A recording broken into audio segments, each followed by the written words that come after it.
பின்னலாடை துறையில் AI தொழில்நுட்பத்தை பயன்படுத்தும் பணிகளை தொடங்கியிருக்கும் திருப்பூர் ஜவுளி உற்பத்தியாளர்கள் அதற்கு ஒன்றிய மாநில அரசுகள் மானியம் வழங்க வேண்டும் என்று கோரிக்கை விடுத்துள்ளனர். இந்திய ஜவுளி ஏற்றுமதியில் 55% அதிகமான உற்பத்தி தமிழ்நாட்டின் மேற்கு மண்டலத்திலிருந்து நடைபெறுகிறது. இந்நிலையில் தொழில்நுட்ப வளர்ச்சிக்கேற்ப ஜவுளித்துறையிலும் செயற்கை நுண்ணறிவு எனப்படும் AI தொழில்நுட்பம் முக்கிய இடம் பிடிக்க தொடங்கியுள்ளது.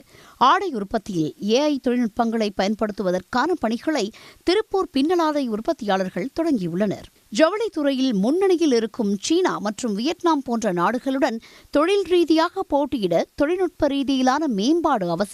இதன் மூலம் ஆடைகளின் உற்பத்தி நேரத்தை குறைப்பதோடு உற்பத்தி திறனையும் அதிகரிக்க முடியும் என பின்னலாடை உற்பத்தியாளர்கள் நம்பிக்கை தெரிவிக்கின்றனர். அது மட்டுமின்றி தொழிலாளர் பற்றாக்குறையை எதிர்கொள்வதிலும் தயாரிப்பில் ஏற்படும் குறைபாடுகளை தவிர்ப்பதிலும் AI தொழில்நுட்பம் பெரும் பங்கு வகிக்கும் என்பது எதிர்பார்ப்பாக உள்ளது.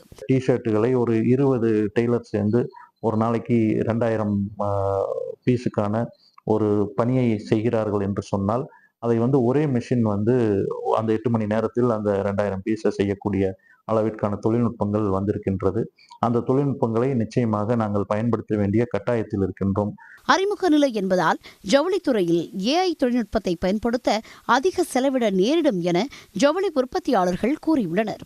எனவே சிறு குறு மற்றும் நடுத்தர உற்பத்தியாளர்களும் AI தொழில்நுட்பத்தை பயன்படுத்தும் வகையில் ஒன்றிய மாநில அரசுகள் மானியம் வழங்க வேண்டும் என்று அவர்கள் கோரிக்கை விடுத்துள்ளனர்.